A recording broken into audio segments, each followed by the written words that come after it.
Sud Radio, les clés d'une vie, Jacques Pessis. Sud Radio, les clés d'une vie, celle de mon invité.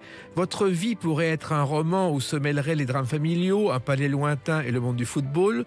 Vous avez transformé la réalité en fiction en faisant preuve d'un art beaucoup plus classique que celui qui a fait la gloire du personnage de votre nouveau roman. Bonjour Marie Lebé. Bonjour. Alors, vous publiez chez Léo Cher La valeur des rêves, un roman qui est un roman inspiré de Calder, on va en parler tout à l'heure, mais surtout vous avez un parcours totalement atypique, et dans les clés d'une vie, on aime les parcours atypiques parce que ça permet de le raconter à travers des dates. Alors, si vous êtes d'accord, on va parler de vous, mais je sais que vous n'avez pas beaucoup parlé de vous, à travers des dates clés, d'accord ? Allons-y. Première date, 25 août 1976, la sortie d'un film qui s'appelle Une femme fidèle de Roger Vadim. Et ce sont vos débuts au cinéma. Oui. Ouais. En fait, j'avais passé cette audition, j'avais pris des cours de théâtre parce que j'ai arrêté mes études très jeune en troisième. Parce que j'étais un cancre et puis je voulais plus aller à l'école, donc je crois que vous aviez triplé votre dixième. Oui, à Sainte-Marie-de-Neuilly. C'est assez rare. Parce que je savais pas le verbe être. D'accord. Et j'ai arrêté mes études en troisième, où j'ai fait je ne sais pas combien de couvents de bonnes sœurs. Et suite à la mort de mon père et de ma sœur, et donc ma mère m'a dit il faut faire quelque chose. Donc j'ai pris des cours de théâtre chez Périmoni, alors que j'avais aucune envie d'être actrice et ça ne m'intéressait pas du tout, mais c'était quand même mieux que d'aller à l'école. Et Vadim cherchait son héroïne pour Les liaisons dangereuses. Voilà, et j'ai passé l'audition. Et je ne sais pas pourquoi, j'ai été prise. Et donc, j'ai tourné ce film. Voilà. Il se trouve aussi qu'il a dit que vous aviez le même signe astrologique que Jane Fonda et Catherine Deneuve et que ça l'a séduit. Ah oui. C'est ce qu'il m'a dit. Il m'a dit j'ai dû te choisir parce que tu as le même signe astrologique, parce que toutes ces femmes ont été balance. D'ailleurs, je crois qu'il était Capricorne. Exactement. Ouais. Et Jane Fonda, d'ailleurs, à l'époque, c'était une femme, une star de cinéma, mais à ses débuts, elle avait fait une interview en arrivant à Cannes la première fois avec François Chalet. C'était une rebelle avant mai 68. Elle détestait la société, elle se battait contre tout, c'est assez étonnant de l'imaginer à cette époque-là. Alors, dans la foulée, je crois, de ce film, vous avez joué une pièce de Fassbinder dans un rôle de... Alors après, j'ai fait un petit peu... J'ai pris des cours de théâtre avec Andreas Voutsinas, j'ai fait un peu l'actrice, et franchement, j'étais pas douée. J'étais mauvaise comme tout. Et puis j'ai joué au théâtre, effectivement, Les larmes amères de Petra von Kant avec Geneviève Page, Anne Wiazensky, Hermine Caragueuse. Enfin, il y avait une belle distribution. Et ça, c'était très sympa. C'était au théâtre Montparnasse. Et voilà, c'est peut-être le seul truc vraiment bien que j'ai fait. Il y a eu l'Actor Studio aussi, Marie Lebé. Alors oui, ça c'est effectivement, j'ai été à New York et j'ai voulu passer le concours.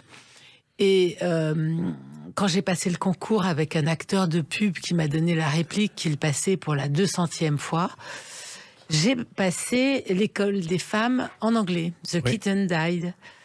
Et d'ailleurs, je vois pas pourquoi je m'obstinais à être actrice. C'était pour faire quelque chose, parce qu'en fait, franchement, c'était un prétexte pour voyager ou je sais pas quoi, parce que vraiment, ça m'intéressait pas. Et j'ai passé ça et j'ai pas été pris, mais ils m'ont dit on peut pas te prendre parce que l'acteur était en face de moi tout le temps et que ils me voyaient pas, mais ils m'ont dit on va te prendre quand même. Donc j'avais le droit de suivre les cours, mais je devais donner un peu de mon temps à l'américaine, balayer un peu la scène, répondre au téléphone, acteur studio, may I help you? Puis déjà au bout de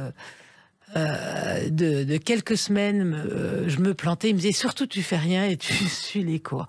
Et j'ai fait ça quelque temps et ça m'a servi pour l'écriture en tout cas. Oui, et pas pour le théâtre, vous avez changé d'orientation. Alors au départ, rien ne vous destinait à tout ça, puisque vous aviez une famille tranquille, dans les beaux quartiers de Paris, à Neuilly. Vous étiez destiné à une vie classique, Marie Lebé. Bourgeoise, on peut le dire. Oui. Et puis bon, malheureusement, je crois que votre père était banquier. Mon père était banquier. Et puis bon, il avait une passion de l'avion et hélas, ça lui a coûté la vie. Et ça a d'ailleurs failli vous coûter la vie aussi ce jour-là. Oui, ça a failli me coûter la vie parce que j'étais toute seule avec lui à la campagne avec son meilleur ami.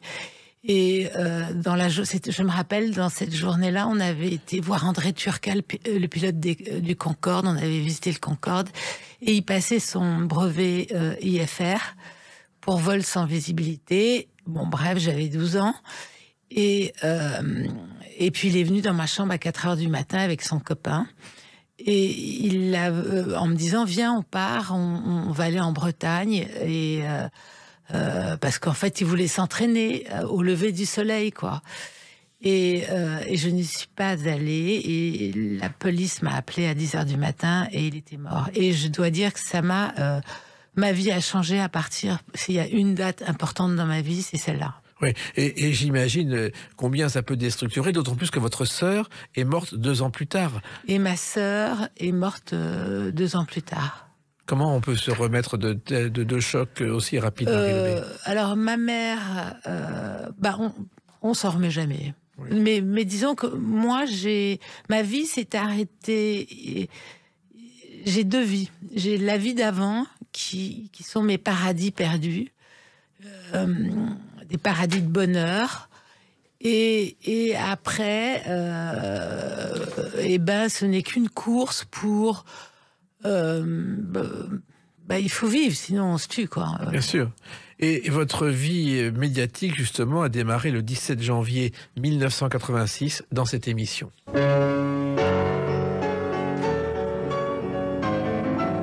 Apostrophe, une émission sur les femmes enfermées, où vous êtes invité, Marie Lebey, à l'occasion de la sortie de votre premier livre, 17 ans pour 57. Et là, Bernard Pivot, je vois la séquence, il est stupéfait de tout ce que vous racontez, puisque vous racontez qu'à 17 ans, vous avez vécu pendant 2 ans à la cour du Shah d'Iran et que vous avez été l'une des maîtresses du Shah d'Iran ou la maîtresse du Shah d'Iran.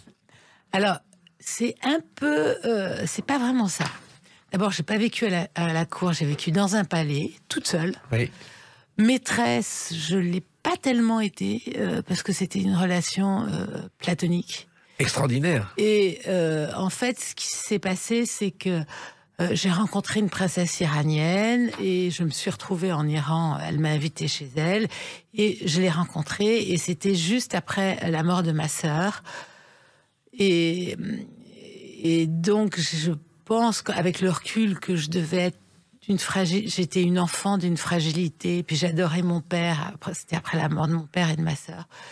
Et j'étais très fragile et j'avais besoin, ma mère un peu pétait les plombs parce que elle avait perdu son enfant et son mari. Et donc je cherchais d'être protégée et j'ai fait un report sur le Shah, j'ai fait complètement un report affectif. C'était mon père, enfin c'était pas mon père, mais j'avais besoin d'être protégée et donc je suis restée, mais pas du tout.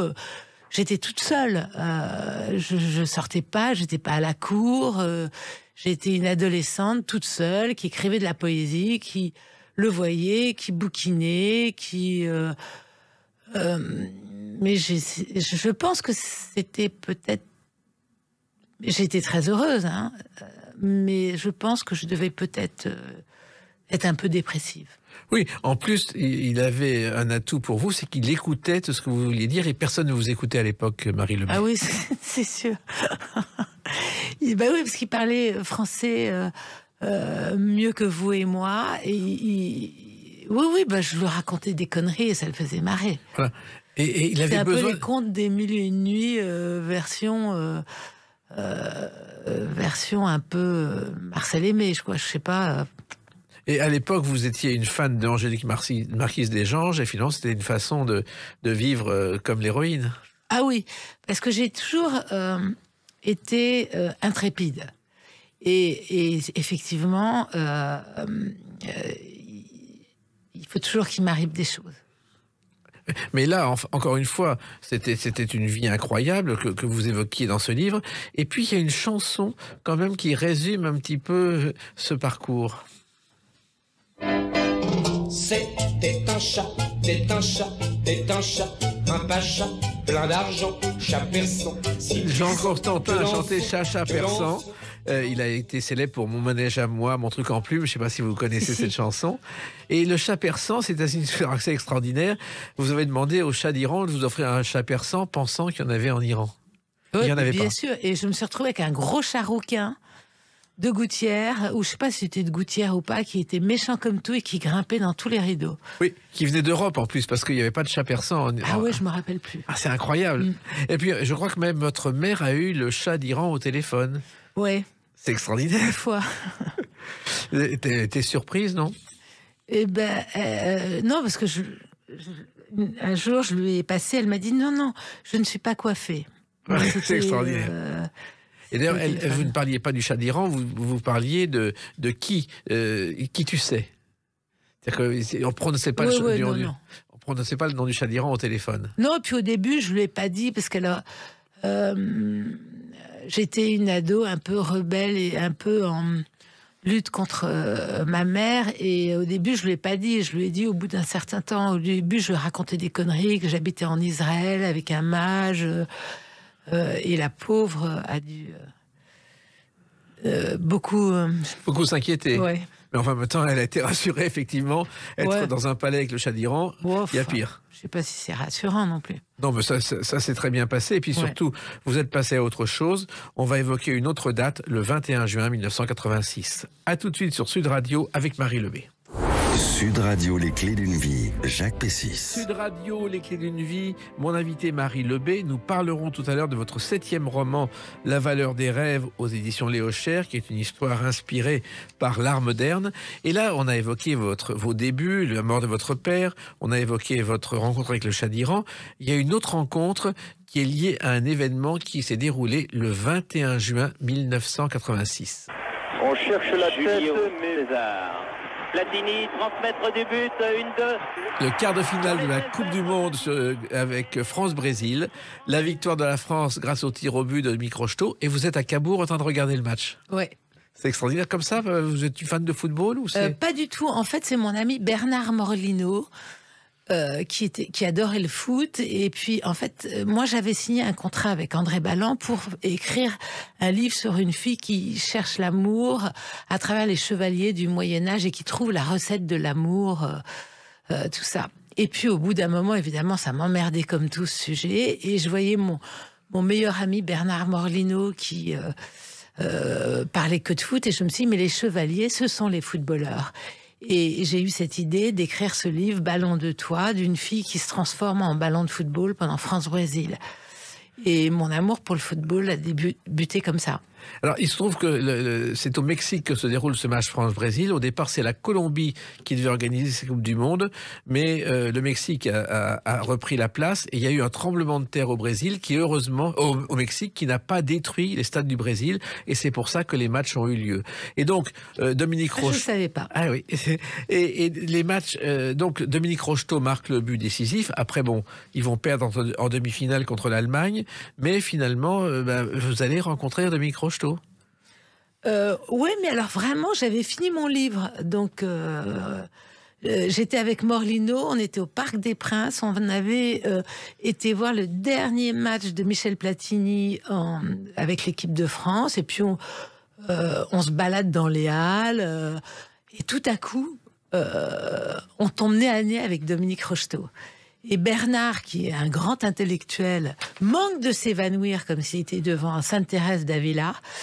Oh, Rocheteau. Et puis après, en fait, je rendais les épreuves de mon bouquin à André Balland, et je voulais savoir ce que les joueurs, ce qu'ils se disaient sur le terrain.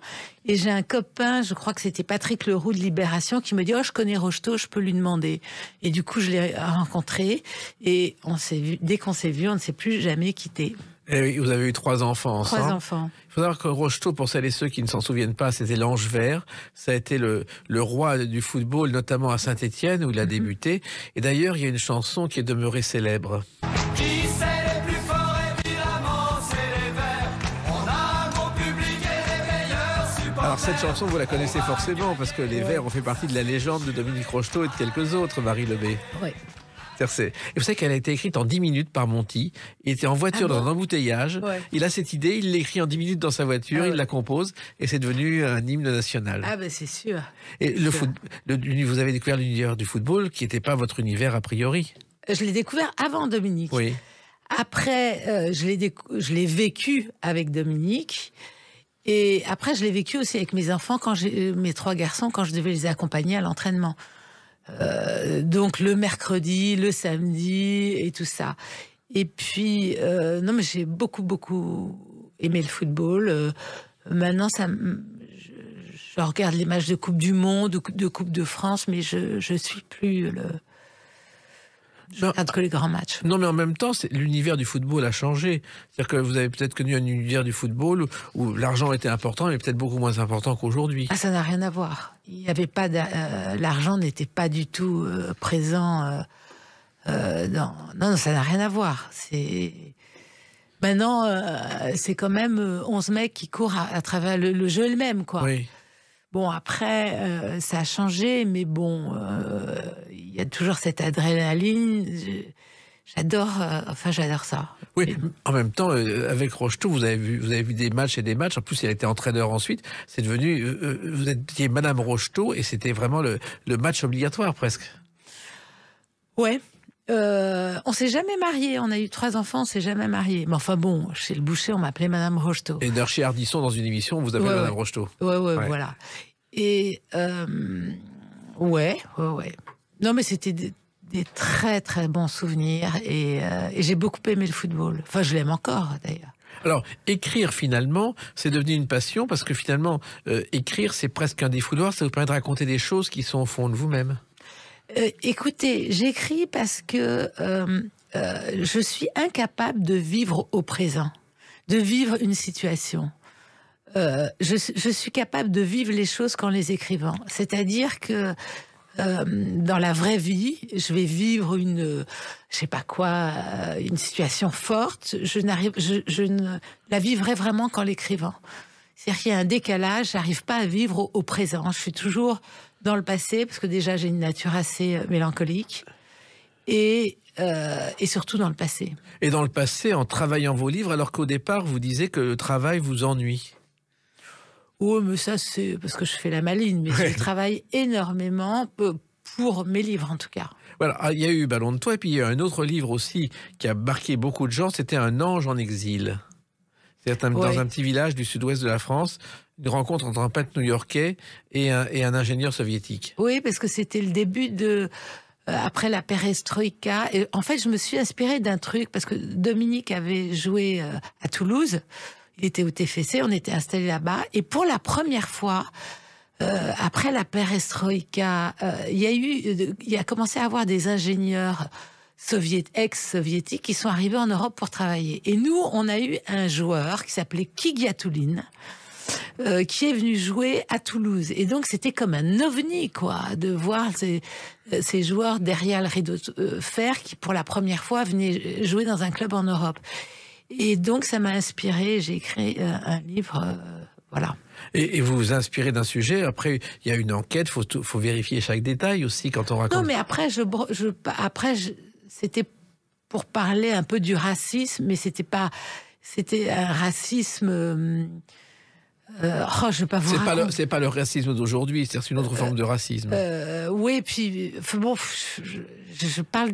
j'ai du mal à parler de mes livres en fait. Oui. C'est pour ça que je les écris, parce que j'arrive pas à en parler. Il se trouve que vous avez écrit ce livre après la chute du mur de Berlin. Exactement. Et qu'on appelait le mur de la honte, mais au départ, on l'appelait le mur de protection antifasciste. C'est comme ça que les Allemands l'appelaient, parce que son rôle était d'empêcher toute possibilité de passage vers l'Ouest pour ceux que le régime qualifiait de déserteurs de la République. Mm-hmm. C'était quelque chose de très... On a oublié tout ça aujourd'hui. Complètement. Et alors, le monde du football, vous avez aussi continué à participer au football à travers des matchs caritatifs, je crois. Alors oui, il y a 15 ans, avec un ami, un copain à moi, on a créé l'équipe de France de l'Assemblée nationale, mais vraiment pour déconner, pour se marrer. C'est parti parce qu'on avait une copine qui sortait avec un copain qui était assistant parlementaire de je sais pas quel député, et puis parce qu'on s'ennuyait, et comme on fait une grosse connerie, on s'est dit pourquoi pas on fait pas une équipe juste avec des députés et tout ça. Et donc au départ, ce qui était vraiment une blagounette est devenue petit à petit vrai, et on a fait ça pendant 14 ans pour l'hôpital public, on a fait ça 2 fois pour les soldats blessés et tués au combat avec l'armée. Et puis maintenant, c'est mon fils et son ami Baptiste Vendroux qui s'occupent de ça et qui ont repris la relève. Mais ce qui était une blague, en fait, est devenu un événement vachement bien et de bon état d'esprit. Et on a récolté pas mal d'argent pour l'hôpital public. Et Jacques Vendroux, donc, il doit être le père de Baptiste. Oui, Vendroux. c'est ça. Et il a créé le Variété Football Club dès le début. Et c'est un club où se retrouvent des personnalités connues qui, sur les stades, font des matchs et dans toute la France, uniquement pour des œuvres caritatives. Et le premier match était en 71 à Suresnes et ça continue aujourd'hui. Ah bah bien sûr, mais Dominique et mes enfants ont ont passé toutes les vacances avec le Variété et il a fait des choses formidables. Et ça, c'est important pour vous aussi, ce genre de choses? De quoi? D'aider comme ça et de soutenir des causes de ce genre? En fait, on rencontre des gens formidables, quoi. Le monde hospitalier, voilà, l'armée, c'était un monde que je connaissais pas. Et c'est dans un bon état d'esprit, on se prend pas au sérieux et oui, c'est bien de faire un petit peu de s'occuper des autres. Oui, et puis c'est ce que vous aimez, et en même temps, c'est ne pas vous prendre au sérieux. Et quelquefois, on vous a pris au sérieux et ça a un peu dégénéré. On va en parler avec une autre date, le 9 octobre 2014. À tout de suite sur Sud Radio avec Marie Lebé. Sud Radio, les clés d'une vie, Jacques Pessis. Sud Radio, les clés d'une vie, mon invité Marie Lebé. Nous parlons tout à l'heure de La valeur des rêves, ce nouveau roman. On a parlé de vos débuts, des drames familiaux, de vos premiers livres, du chat d'Iran, de Dominique Rocheteau. Et puis il y a quelqu'un qui a été aussi important dans votre vie. Le 9 octobre 2014, il est honoré par un prix historique. Écoutez. Vos Majestés, Vos Altesses Royales, Excellence. Patrick Modiano, prix Nobel sur YouTube. Il reçoit le prix Nobel pour son art de la mémoire avec lequel il a évoqué les destinées humaines les plus insaisissables et dévoilé le monde de l'occupation. Et le problème, c'est que le jury n'a même pas pu le joindre avant le prix pour lui annoncer sa victoire. Ah oui. Et c'est vrai que Modiano, ça a été important dans votre vie avec un roman, Oubliez Modiano. Oui, et d'ailleurs, je conseille à tous les jeunes écrivains de lire le texte qu'il a écrit pour son discours de prix Nobel. C'est magnifique et ça peut vraiment aider les jeunes écrivains. Modiano, ça a toujours été pour vous une lecture importante ?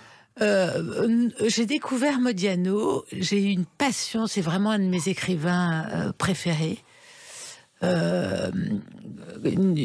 J'adore Modiano, j'adore son style, tout ce qui se lit entre les lignes, et c'est un de mes écrivains préférés, c'est sûr. Et d'ailleurs, j'ai passé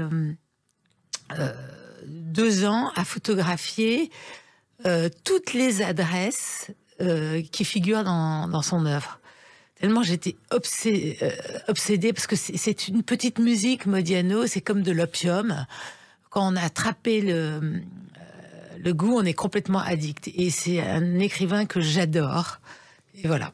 Alors, vous avez effectivement écrit un livre, Oubliez Modiano.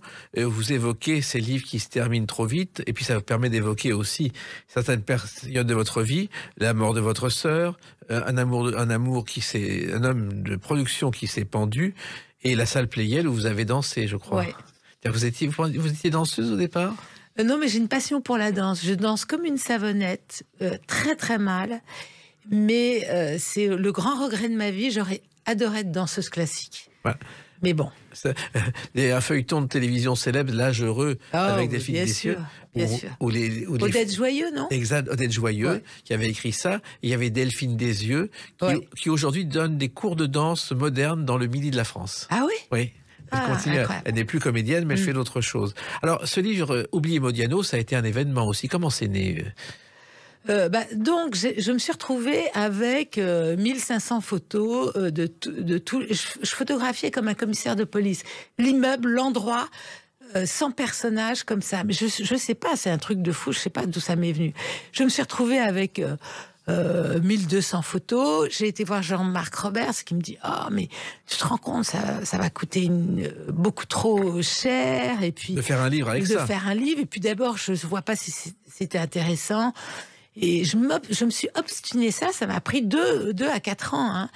Et puis il m'a dit c'est pas possible de faire ça, et donc ça coûtera trop cher, ça marchera jamais et tout. Bon, bref. Et puis un jour, je rencontre Nathalie Reims et Léo Cher.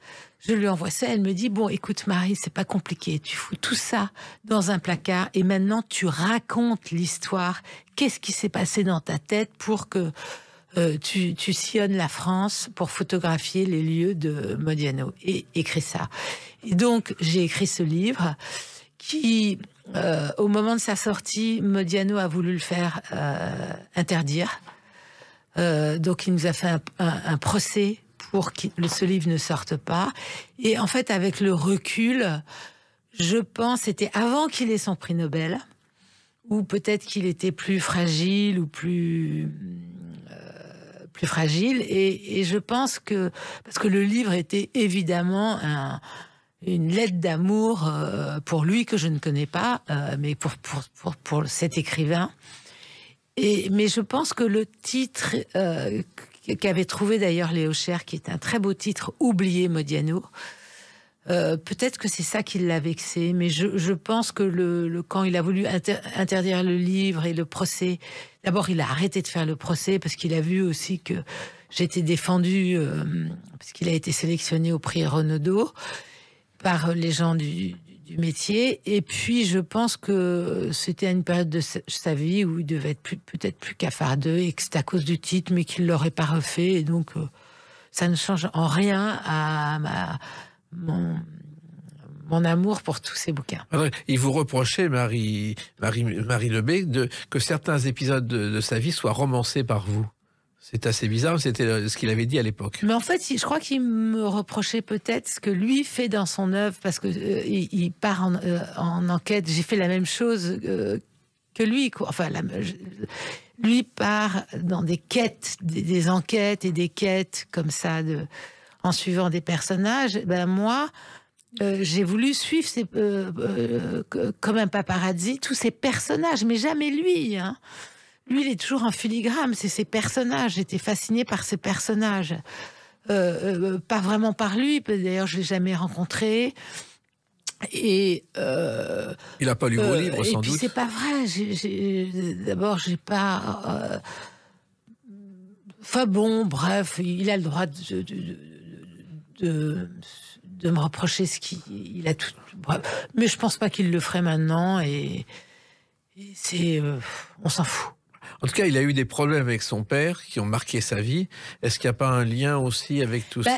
Moi, j'avais une mère belge qui a voulu être actrice, qui était au Cours Simon. Sa mère était belge, Cours Simon. Son père, je crois, était juif. Mon père, j'ai appris plus tard qu'il avait des ascendances juives. Et puis, alors, il y a aussi un truc, je ne sais pas pourquoi, c'est que je suis fascinée par cette période de l'occupation. Et ça, je ne sais pas pourquoi. Et c'est aussi pour ça que j'ai beaucoup aimé aussi Modiano. Mais je l'aime aussi parce que pour son style, pour la poésie de ses livres, et puis pour cette façon totalement contemporaine de tout ce qui est à lire dans Modiano est entre les lignes et ne se voit pas. Alors, le premier texte publié de Patrick Modiano, je ne sais pas si vous le savez, Marie Lebey, c'est dans le journal Le Crapouillot. En 66, il a fait un spécial LSD pour évoquer la génération de Michel Polnareff, car il était accro aux drogues, oui. C'est incroyable, j'ai bien connu Michel Polnareff. Ouais. Mais c'est marrant, je croyais qu'il l'avait écrit plutôt dans le journal du père de Thierry Lévy, son premier article. Et ben là, en tout cas, Le Crapouillot semble en 66. Et il signait comment? Patrick Modiano. C'est pas vrai. Ouais. Ah, j'ai jamais. Ah, ouais. Alors, il avait une admiration pour Louis-Ferdinand Céline, et je crois que vous avez rencontré Marie Lebey, Lucienne Destouches, la veuve de Louis-Ferdinand Céline à Meudon. Oui, bien sûr. Bien sûr, c'est pas évident. Oui, non, je l'ai rencontrée, et non seulement je l'ai rencontrée, mais je l'ai. Elle m'a reçue 2 fois à Meudon, mais pour faire plaisir à son jardinier, qui adorait le football. Figurez-vous que j'ai loué avec Eugène Sacomano. On a loué un minibus et on a emmené Lucette, François Gibault. Je crois qu'il y avait un Gallimard qui était là-dedans. Philippe des To Be True, ouais. Le jardinier, sa femme. Et on les a emmenés à une finale de Coupe de France. Je crois que c'était Montpellier, je sais pas quoi. Ouais. Elle avait jamais vu un match. Et nous, on était dans le COP parce que j'avais pas trouvé des places en loge, évidemment, pour tout le monde. Donc il y avait juste Lucette que j'avais casé à côté de Dominique. Sacomano qui commandait à la radio, et nous on était tous dans le COP du truc. Et Sacomano, dès qu'il y avait à la mi-temps, mais je me rappelle de Sacomano qui était un fou de Céline, qui avait écrit un livre d'ailleurs sur le chat de Céline, je crois, et qui courait dans les couloirs pour aller se prosterner comme un Romain devant Cléopâtre, devant Lucette, et il transpirait, il était tellement content à la mi-temps, et après, hop, il était reparti reprendre le micro. C'était trop sympa. Ça, c'était des beaux souvenirs. Et c'était un des grands bonheurs, effectivement, du jardinier. Et Lucette a adoré. D'ailleurs, pour ses 100 ans, elle a reçu une visite de quelqu'un qui est venu lui souhaiter son anniversaire. C'est Charles Aznavour. Oh, c'est pas vrai. Qui lui a rendu visite pour son anniversaire. Ah oui? Oui. Ah, vous voyez, comme il était aussi fan, et il a voulu lui faire ce plaisir, et elle adorait Aznavour, et c'est bien arrivé. Ah, c'est génial. Alors, il y a un autre livre qui a marqué votre carrière, Marie Lebet, c'est Mouche, parce que vous avez parlé de votre mère, et là aussi, bon, on a parlé de votre père, mais votre mère, finalement, c'est une mère un peu fantasque, que vous aimez, et qui a beaucoup compté dans votre vie. Énormément. Parce que ma mère était d'une famille belge, d'une famille où il y avait que de la famille du cardinal Mercier, c'est une famille de religieux en Belgique et tout. Et ma mère était une folle de poésie. C'était un être poétique, un peu fragile et peut-être parfois un peu neurasthénique ou tout ça, mais qui était tout ce que j'ai. Si j'écris, c'est vraiment à cause de ma mère, et qui m'a ouvert les voies de la poésie, quoi. C'était un être très poétique. Alors, il y a eu l'écriture, mais il y a aussi une autre expérience. Écoutez.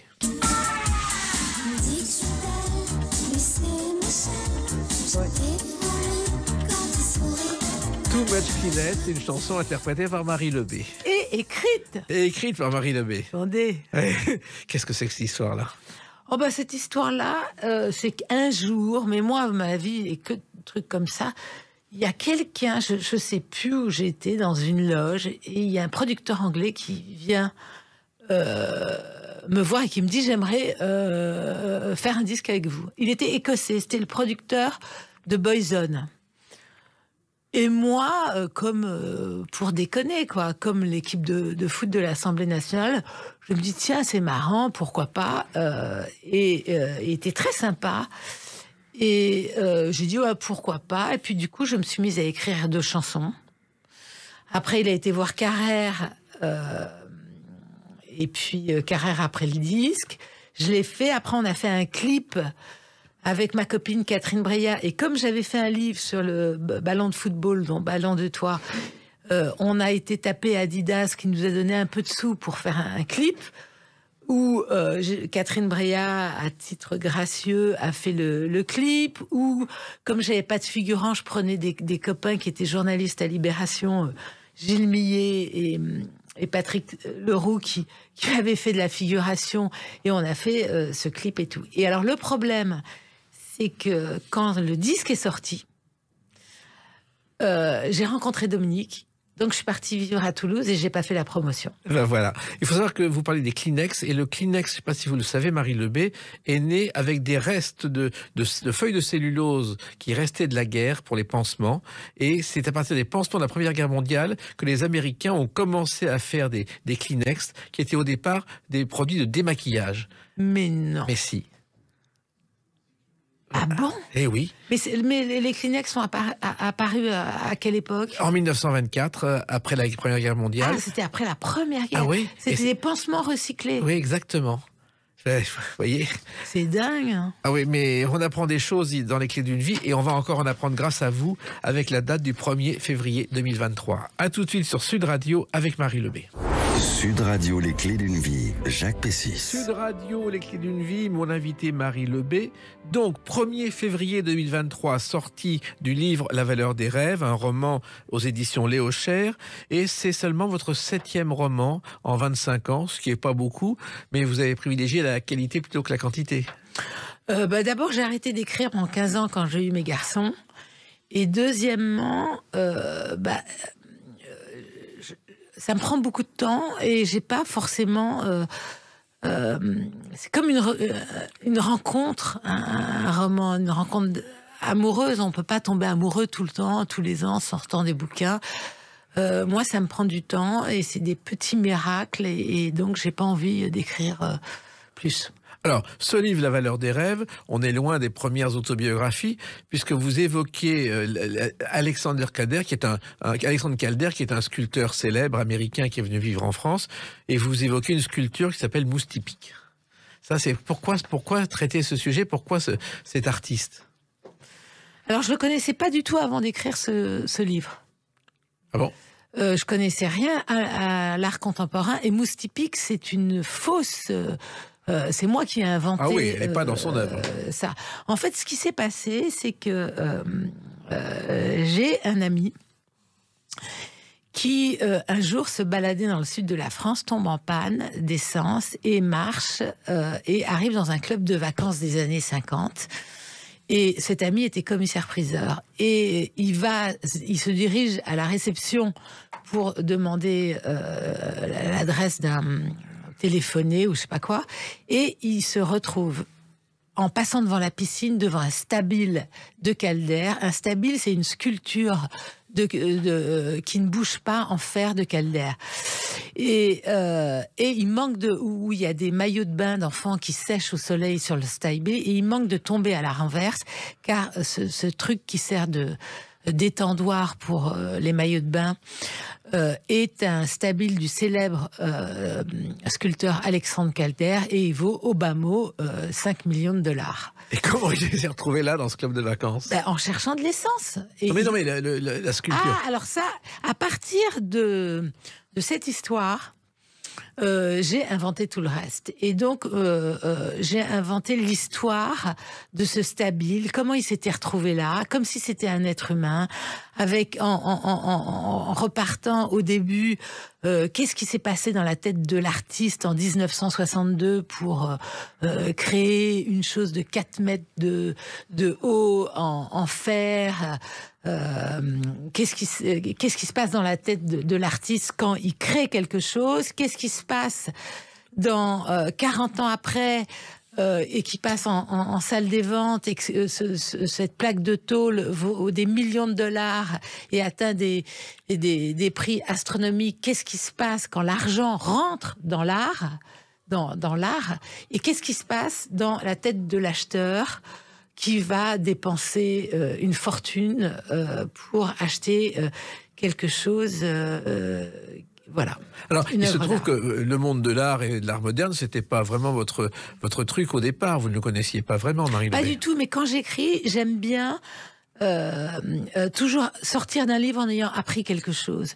Donc pour moi, c'est une aventure. C'est comme si je partais en voyage. Donc je m'étais dit, je vais prendre Calder. À travers ça, je vais rentrer pour essayer de comprendre ce que c'est que le marché de l'art, comprendre qu'est-ce qui se passe dans la tête d'un artiste. Alors là, en l'occurrence, c'était un plasticien, mais c'est la même chose qu'un artiste, un écrivain. Et donc, il faut toujours que j'apprenne quelque chose et que mon lecteur apprenne aussi quelque chose. Et puis surtout, mais que tout ça soit dans un univers de poésie, parce qu'il n'y a que ça qui m'intéresse dans l'écriture. Alors, vous retracez le parcours de Calder, parce que vous avez mené une enquête depuis l'Amérique jusqu'en France, où il a passé des années à la gouacherie à Saché, une petite commune d'Indre-et-Loire. Vous êtes allé là-bas? Oh, évidemment. Oh oui, j'étais là-bas et il habitait une petite maison de rien du tout. Oui. Mais c'est un immense artiste. Que vous ne connaissiez pas avant? Que je connaissais pas. Mais alors maintenant, alors ce que ça m'a appris ce livre, parce que je connaissais rien. Moi, j'aimais que la peinture du 19e. Et je comprenais rien à l'art contemporain qui me rendait assez insensible. Et grâce à ce livre et grâce à Calder, J'ai appris à voir différemment et à comprendre. On peut pas. Il faut faire des efforts pour comprendre un artiste et aimer. Enfin, c'est plus une question de j'aime ou j'aime pas. Il y a d'abord un effort et il faut faire ça. Alors, il faut savoir qu'Calder, au départ, il était ingénieur.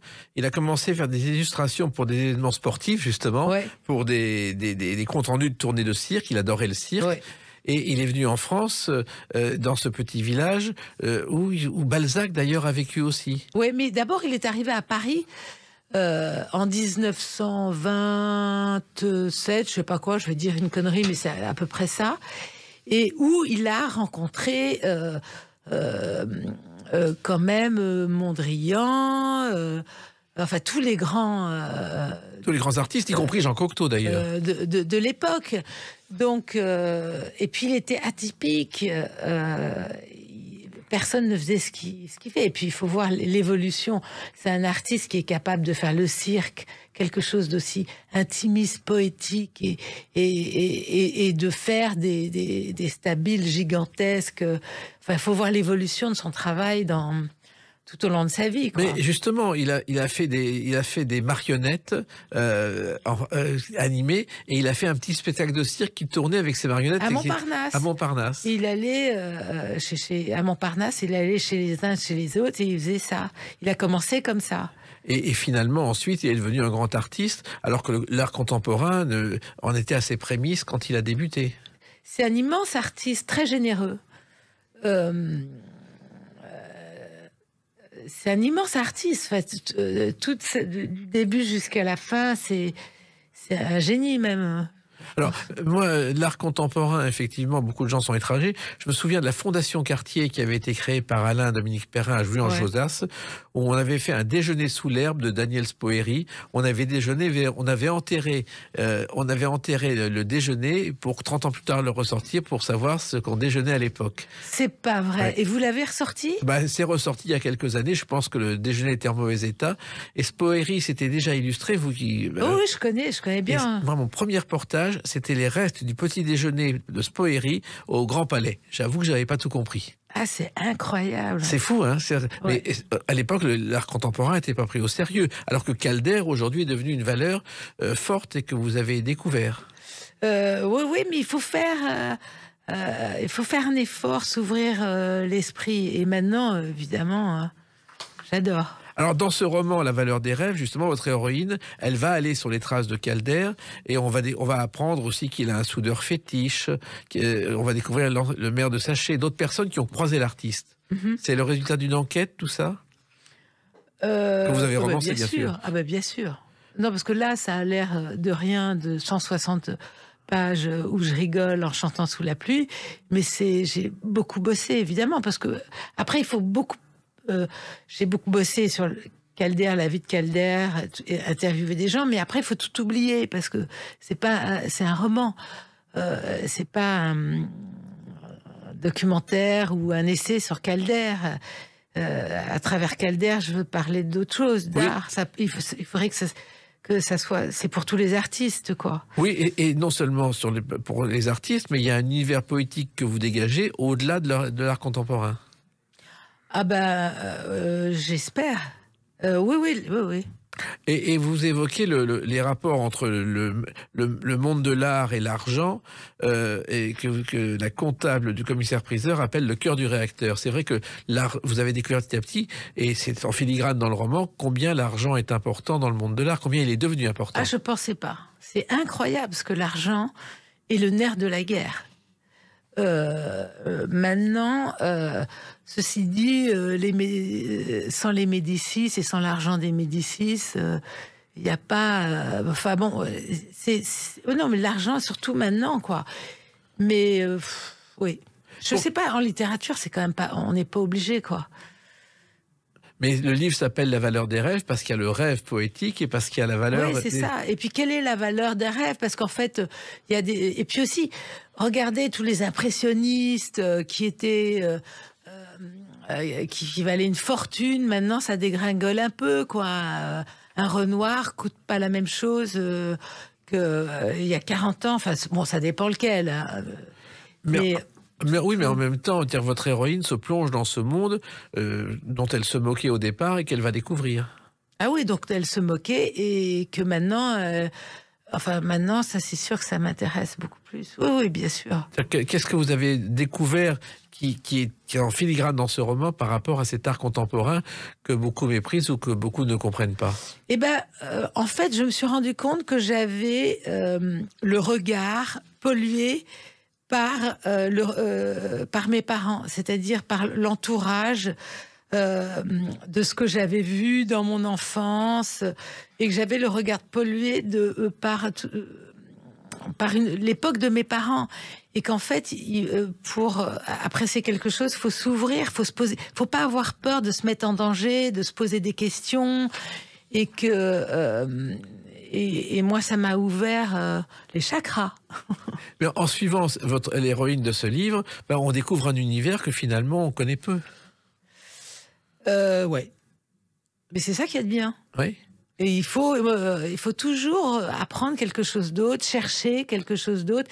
Et moi, ce que j'aime bien dans l'art contemporain, enfin dans l'art tout court, parce qu'en fait, tout artiste, c'est chercher quelque chose.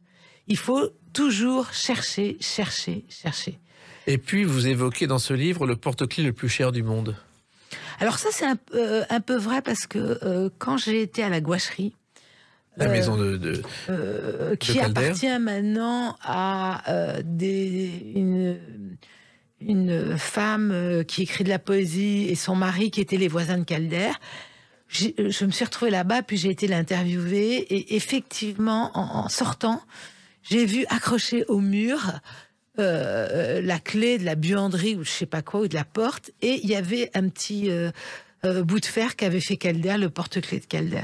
C'est incroyable. Donc ça m'a inspiré. La collection des porte-clés a été à l'époque des années 60 oui. un plus. Et vous savez qui avait créé cette collection? Non. C'est un jeune de distance qui s'appelait Paul de Sulitzer, qui a fait sa première fortune. Non seulement il créait les collections, mais il créait la cote des porte-clés. Donc ça lui a rapporté beaucoup d'argent. Ah ouais, puis après ça a été les pins.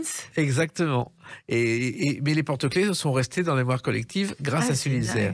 Ce roman, pour vous, c'est encore une autre façon de voir les choses. On n'est plus dans l'autobiographie. C'est une façon d'apprendre des choses et de faire apprendre des choses au lecteur. Ah oui, c'est sûr. Et puis, mon écriture se radicalise. De toute manière, ce qui m'intéresse maintenant, c'est dans tous mes personnages, quels qu'ils soient, gentils ou méchants, je veux trouver leur quart d'heure de poésie. C'est-à-dire, dans tous les personnages, ont une faille qui fait que ce sont des petits êtres poétiques. Et ce qui m'intéresse dans l'écriture maintenant, c'est quand je décris un personnage, et parfois même avec une certaine méchanceté, pas méchanceté, mais de trouver la faille et de raconter sa poésie à lui. C'est ce qu'on découvre, et ceux qui n'aiment pas l'art contemporain aimeront forcément cette découverte poétique de Calder. Ce n'est pas un calvaire, mais un Calder au-delà de son art, et continuer à écrire des poésies en vers, mais surtout pas contre tous. Voilà.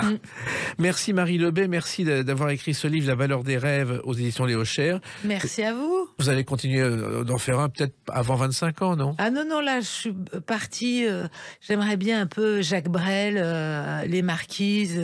Ah, c'est un bel univers, ça aussi. Ouais. Profitez-en. Eh ben, écoutez, continuez La valeur du rêve, je le rappelle, c'est chez Léo Cher. Et puis merci d'avoir participé aux Clés d'une vie et d'avoir raconté ce parcours totalement atypique. Merci beaucoup. Les Clés d'une vie, c'est terminé pour aujourd'hui. On se retrouve bientôt. Restez fidèles à l'écoute de Sud Radio.